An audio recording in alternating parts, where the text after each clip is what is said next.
Alright, well, we're back out at it again today. I'm going to adjust the bumper and make sure my filler panels are nice and even. And then we'll get this thing apart and start some metal finishing so that we can get ready for paint. Let's get to it.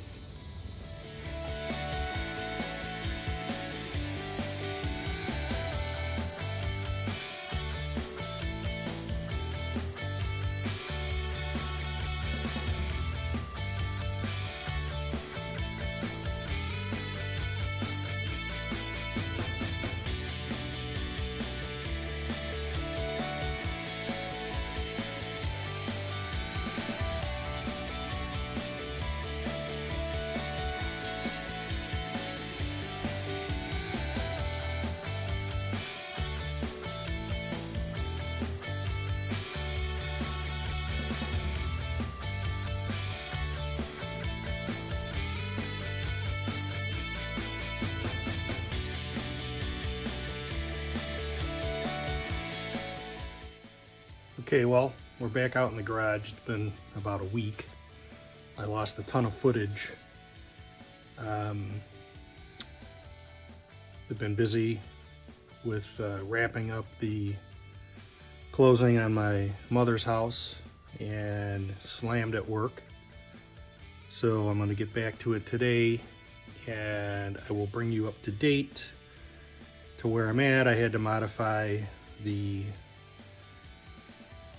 bumper bracket to the frame yet again so that it can come up and in tighter. For whatever reason, it's not adjusting the same as the driver's side, but once we get that all adjusted and fit, then I can adjust side to side, and then I'm ready to start laying some mud on there and finishing it so I can get ready for paint. I'm hoping to get this thing buttoned up in the next 10 days. I'm going to take some time off of work and wrap it up and hopefully bring you through the process of taping it off, getting it ready for paint, and spraying the paint so that I can break out of my garage again and get it cleaned and organized and ready for the next project. So stay tuned and let's get going. Okay, so here is the modified bumper bracket for the frame. Let's see, I cut a whole bunch out here. I had to add this because the bumper originally sat out about 2.5 inches this way, and when I moved it in, the bracketing attachment that was here kind of looked like a little bit of a C. I had to cut away and then reconfigure it with this little piece of metal, and that gives me room for the install of the brake reverse turn signal light casings, and also able to get the bulb out. So here's where I'll pick it up, and we're going to be attaching that. As you can see, I adjusted everything. It's looking somewhat decent, and I got to be able to get that bracket back on, bolt it to the frame to right up in there, and then hopefully that will be the last of that, and then I can start laying some mud on this thing. All right, here we go.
here I'm checking side to side spacing between the bumper and the filler panels.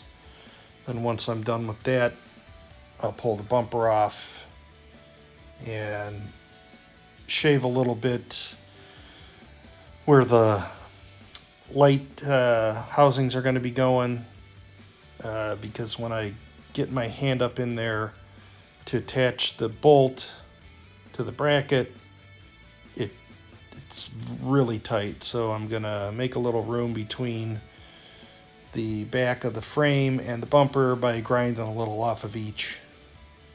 And then I'll start prepping for the body work on the bumper.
Well, more lost footage. Here I'm applying metal to metal. It's Evercoat, and it was suggested to me by a 30 to 40 year auto body veteran who does a lot of restoration. I use that on the welds. I know a lot of people use the fiberglass and then Bondo over it, and perhaps I'll do that once I run out of this quart because it's super expensive. I think this is where I'm going to leave this one because I've had so many losses of footage and time has not been in my favor. So when I bring you back, it'll be finishing the bumper and taping to get ready for paint. Hopefully that will be done in the next few days. I appreciate your patience. Thanks for watching. Don't forget to like, share, subscribe. Leave a comment. It helps the channel. And that said, see ya on the next one.